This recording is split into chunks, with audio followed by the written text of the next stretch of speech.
Atos 18, versículo 9. O tema da minha mensagem hoje é este aqui: votos, visões e o cristão. É o que nós veremos aqui do versículo 9 até o versículo 22. Vamos ler o início aí? Você pode acompanhar comigo, por favor? Atos 18, 9. E de noite o Senhor disse em visão a Paulo: não temas, mas fala e não te cales, porque eu estou contigo e ninguém te atacará para te fazer mal algum, pois tenho muita gente nessa cidade. E ficou ali 1 ano e 6 meses ensinando a palavra de Deus entre eles. Sendo Galho procônsul da Caia, os judeus juntaram-se contra Paulo e o levaram ao tribunal, dizendo: este homem convence as pessoas a render culto a Deus de um modo contrário à lei. E quando Paulo ia começar a falar, Galho disse aos judeus: se de fato houvesse aos judeus alguma afronta ou crime gravíssimo, com razão eu vos ouviria. Mas se são as questões de palavras, de nomes e da vossa lei, cuidai vós mesmos, pois não quero ser juiz dessas coisas. E os expulsou do tribunal. Verso 17. Então, todos agarraram Sóstenes, chefe da sinagoga, e espancaram-no diante do tribunal. E Galho não se importou com nenhuma dessas coisas. Até aí tá bom, o restante a gente vai lendo aí depois. Lembrei do contexto? Na última semana eu comecei aqui Atos capítulo 18, e Paulo ele tinha saído justamente de Atenas, a terra dos filósofos, e tinha pegado rumo a Corinto, uma enorme cidade grega, todavia, uma cidade completamente promíscua. Corinto era uma cidade tão pervertida, que ali havia o que se chamava de ninfas, as prostitutas cultuais. Sim, aqueles homens não eram devotos apenas de uma enormidade de deuses, mas eles adoravam Afrodite, uma deusa que era cultuada através da relação íntima no culto. E pais de meninas criavam suas filhas da mais tenra idade com o grande objetivo de servirem ao seu Deus, no caso a Afrodite, no culto, tendo relação com todos os membros. Este era o cenário a qual Paulo chega justamente ali em Corinto.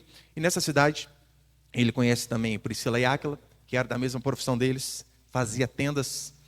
Diz a Escritura que Paulo trabalha um período com eles, e depois desse período, vem uma oferta da igreja de Tessalônica, e Paulo pode de fato se dedicar apenas à pregação do Evangelho. E na última semana eu expliquei como que isso, na verdade, traz um benefício para a igreja, que é quando o pastor é integral, ele se dedica apenas ao ministério.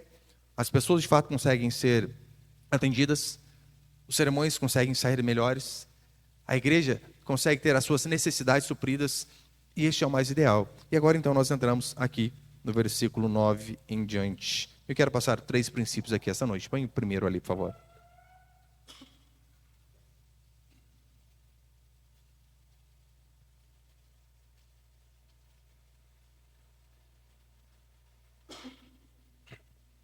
Pôs o primeiro ali, John, por favor. Primeiro, visões e revelações. Vamos ler novamente do versículo 9 ao versículo 11? Você pode acompanhar novamente comigo? E de noite o Senhor disse em visão a Paulo: não temas, mas fala e não te cales, porque estou contigo, e ninguém te atacará para te fazer mal algum, pois tem muita gente nessa cidade. E ficou ali 1 ano e 6 meses ensinando a palavra de Deus. O texto é claro em dizer que Paulo ele teve uma visão, Jesus apareceu a ele. A interpretação majoritária desse texto é que essa visão foi de fato um sonho, diferente daquilo que aconteceu primeiramente com Paulo lá no caminho de Damasco. Lembrem? No caminho de Damasco, de fato Jesus Cristo aparece a Paulo ressurreto. Paulo se converte, porque ali em Atos é dito que não apenas Paulo, mas as pessoas que estavam com Paulo também ouviram a voz de Jesus Cristo quando Jesus falou com ele. Só que aqui é diferente. Aqui tudo indica mesmo que Paulo teve uma visão, algo parecido com um sonho. E qual foi a mensagem de Deus para ele aqui? Primeiro Jesus diz assim: não tenha medo. Por que Jesus quis estimular Paulo, fortalecê-lo, dizendo não tenha medo? Porque, ora, Paulo era perseguido por onde ele ia. Todo lugar que ele passava, levantava-se pessoas querendo fazer o quê? Matá-lo. Então, nada mais justo do que o próprio Deus dizer a ele: Paulo, coragem, não desista, permaneça firme, não tenha medo. E não só isso, olha o que diz: não te cales. Você está praticamente no centro da promiscuidade. Aqui é uma bagunça generalizada, em termos sexualmente falando.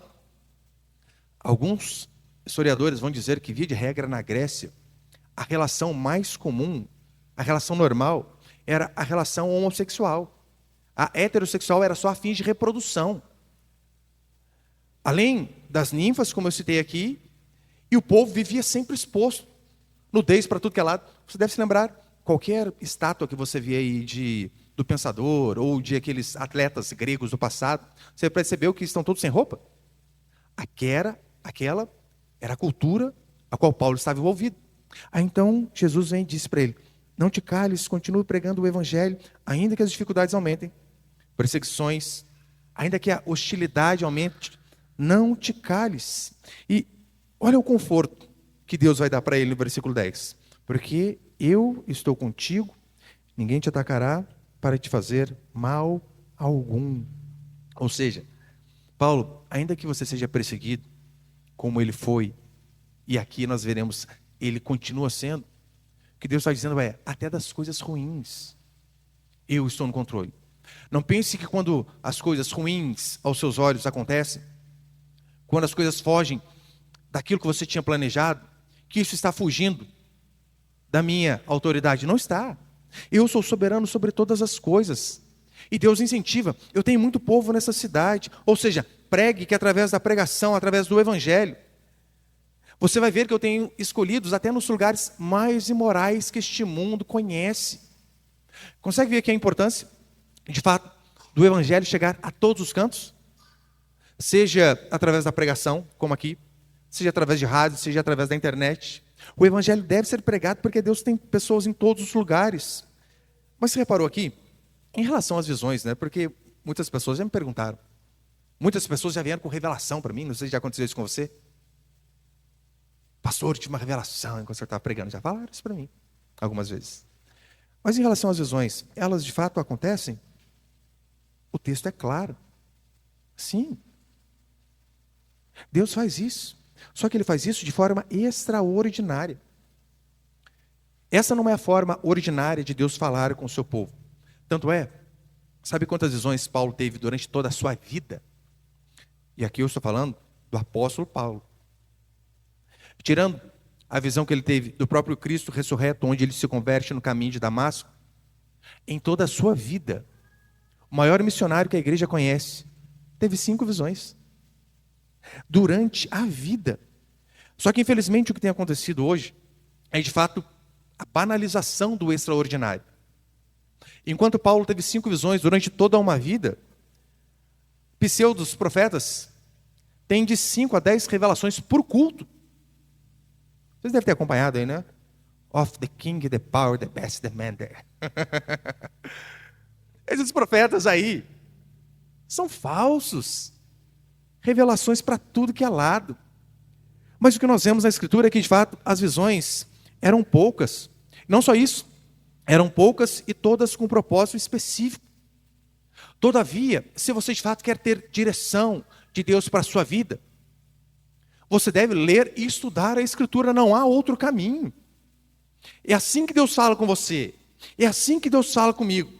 Esta é a forma regular de Deus falar, pela leitura e pelo estudo da Escritura.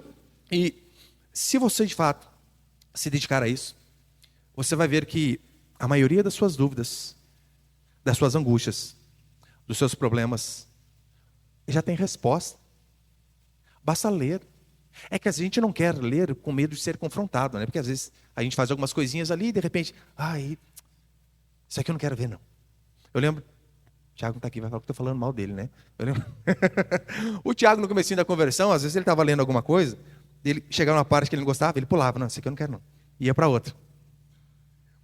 A tendência é a gente fazer isso, mas a forma natural e ordinária de Deus falar com a gente é isso daí. Pastor, eu queria casar, apareceu um menino tão bonito, tão lindo, família boa, joia. O que é isso? Só é ateu. Está em dúvida? Óbvio que não é aquilo que Deus quer para você. Porque a Escritura tem princípios básicos e sólidos em relação a isso. Imagina, um casal que seja junto aí. Eu com a minha esposa esse ano vai fazer 25 anos. Nossa, que tempo, hein? Mas imagina aí. 10 anos juntos, com a mesma mulher, com o mesmo marido. A tendência é aquela paixão que tinha lá no início sumir. Por isso que esse papinho aí, você vê em Dia dos Namorados, tal coisa, ai, apaixonado como há 15 anos, como há 20 anos, é mentira.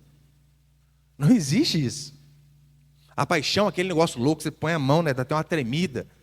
Isso aí passa. Tem que passar, porque se não passar, ninguém vive. Eu lembro, né, nossa, eu vi o ônibus da minha esposa chegando assim, o coração já... Ai, meu Deus. E apertava. Hoje... Cadê? Tá aqui. Cuidado, tá ali atrás, né? Continuo apaixonado como há 25 anos atrás. Mas não é natural isso. De fato acontece. No começo é uma coisa, mas depois passa. Daí tá lá, 10 anos casado.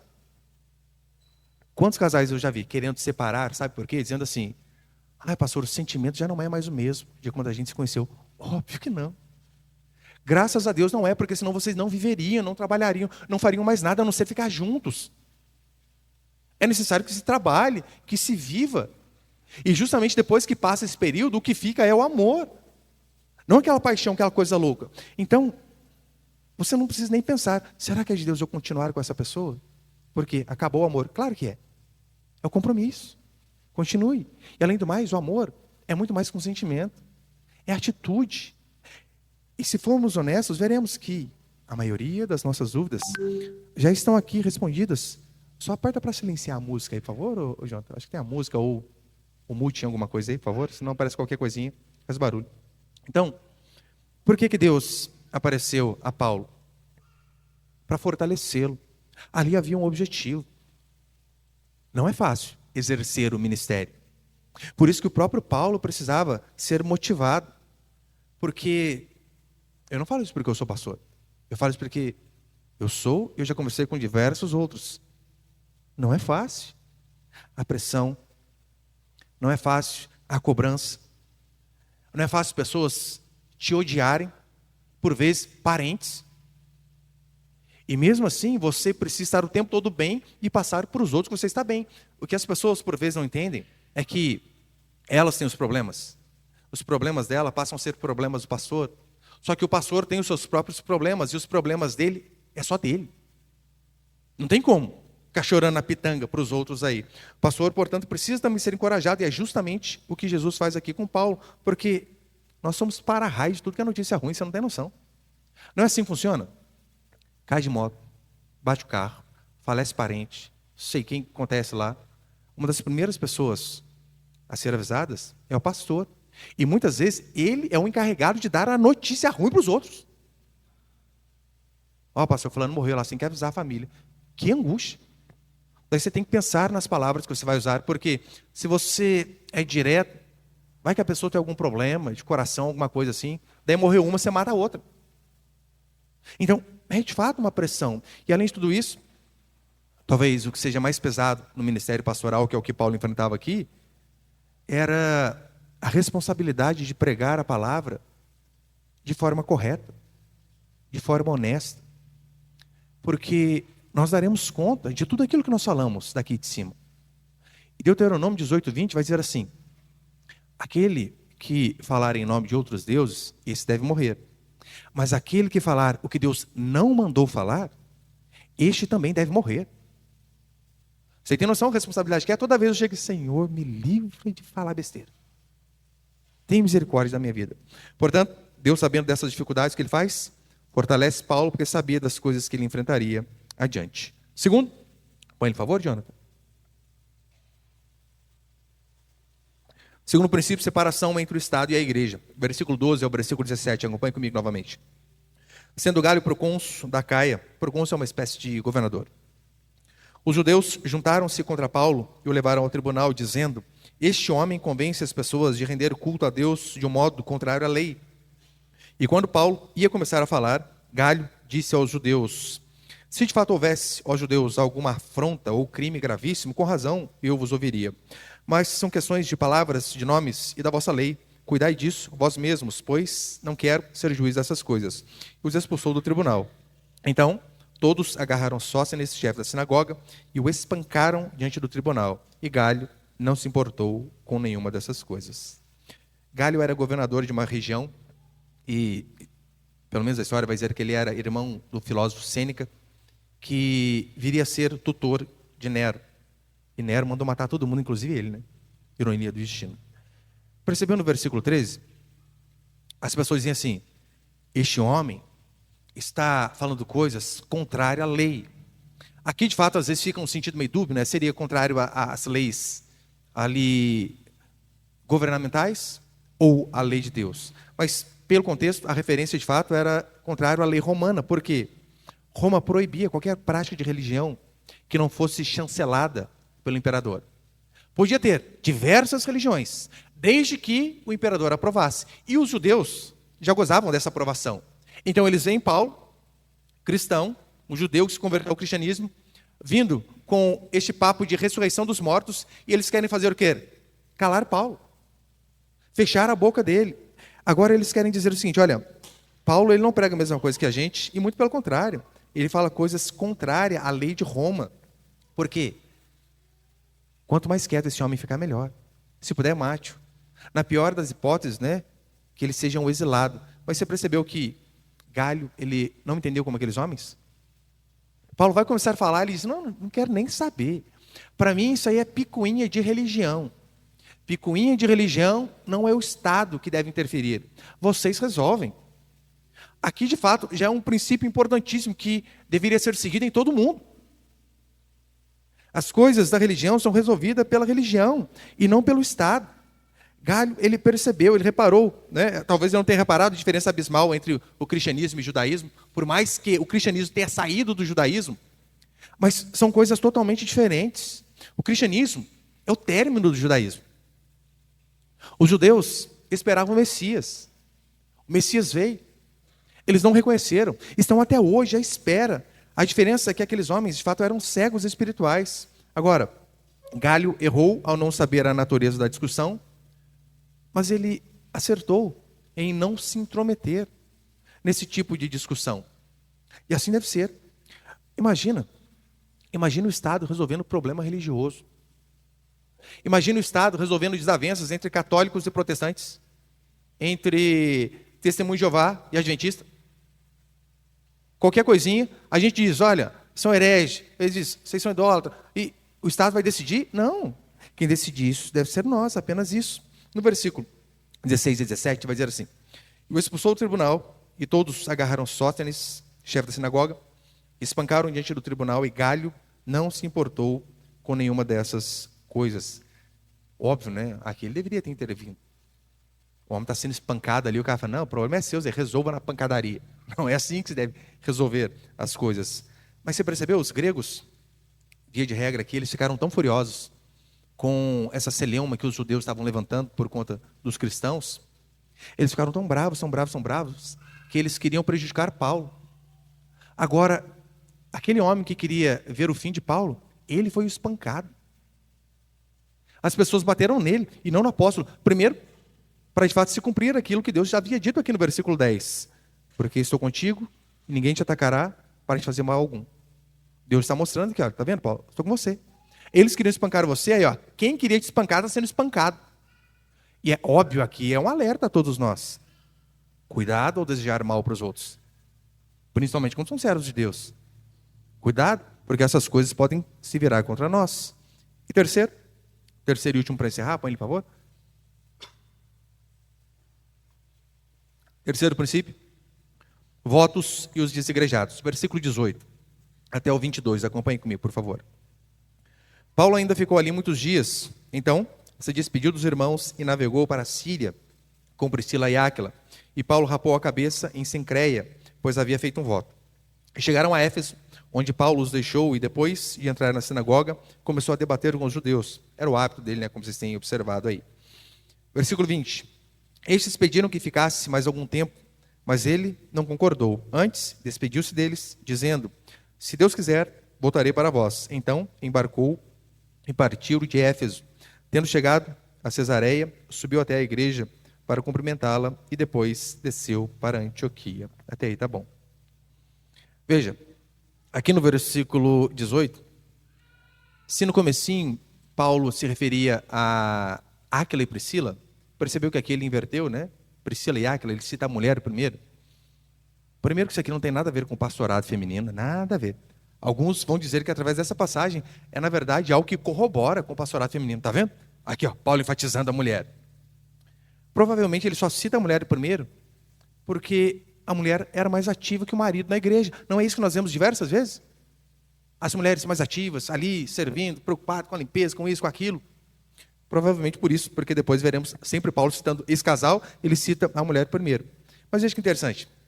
Paulo rapou a cabeça por fazer um voto. Só que antes de entrar nisso, a primeira coisa que você deve se lembrar.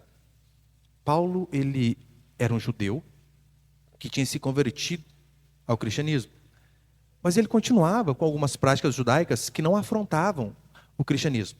Porque ser um bom cristão não significava ser um mau judeu. E Paulo era judeu de nascimento. Os judeus, mesmo convertidos, eles mantinham alguns marcadores de identidade do seu povo.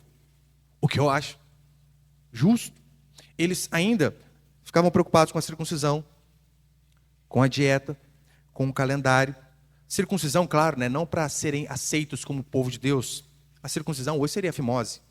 Mas apenas para efeito de higiene, de evitar problemas futuros. Tanto é que hoje em dia as crianças são feitas a operação de fimose nelas, só para evitar doenças, enfermidades futuras, por aí vai. A dieta também, simplesmente por questões de saúde. E o calendário, porque eram os marcos culturais daquele povo. As festas, Páscoa, Tabernáculo e tantos outros. Mas você percebeu que em nenhum momento é dito que eles guardavam o sábado, ou que eles sacrificavam animais, porque, ora, Cristo já veio, não há mais necessidade.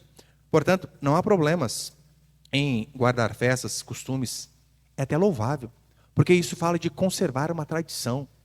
Não é interessante quando você vai a algum lugar, a algum estado diferente, e você vê, nossa, o povo aqui, eles trazem essa tradição desde lá dos antepassados.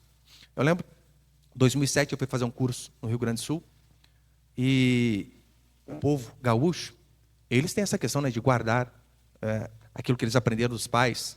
Eu lembro que, se eu não me engano, sábado, domingo de manhã, os que não estavam em serviço, os mais antigos, eles iam tomar café lá no quartel, eles iam com aquela roupa de gaúcho mesmo, acho que é pilcha, se eu não estou enganado, sabe, calça grandona, bota, camisetona larga, quase uma espada na cintura, né? Puxava, que nossa, fazia uma espada assim, mas era algo cultural, e isso é interessante.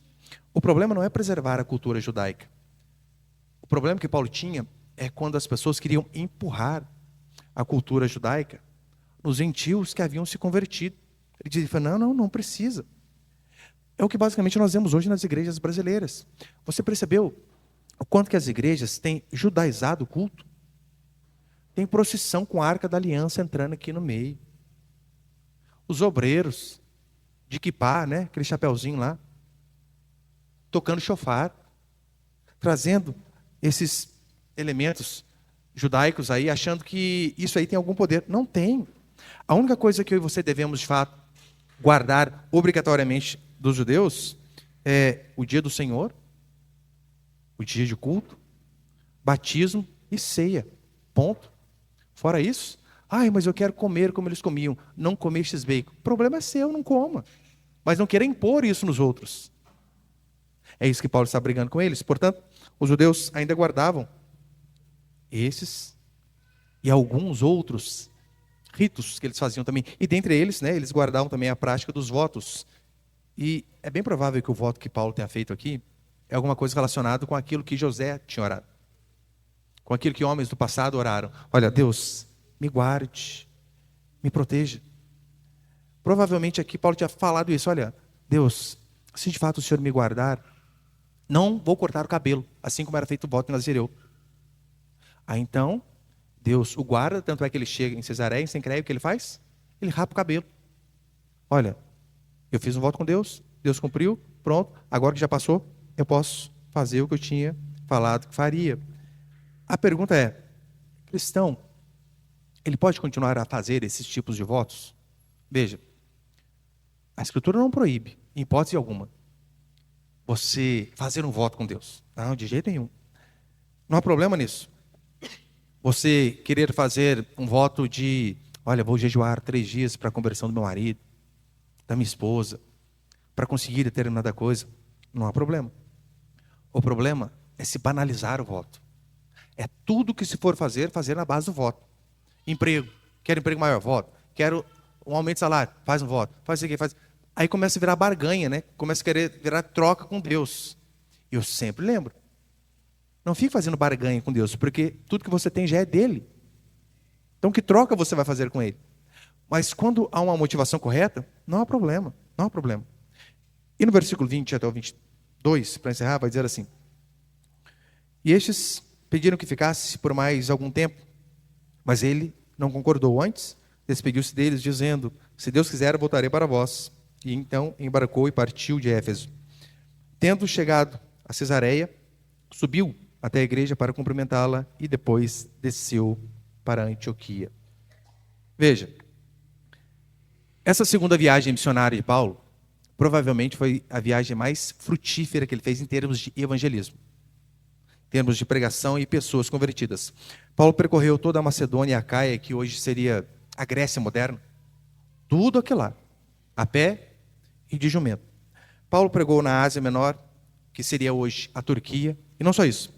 Ele pregou e abriu igrejas em Listra, Derbe, Filipos, Tessalônica, Bereia, Atenas e Corinto.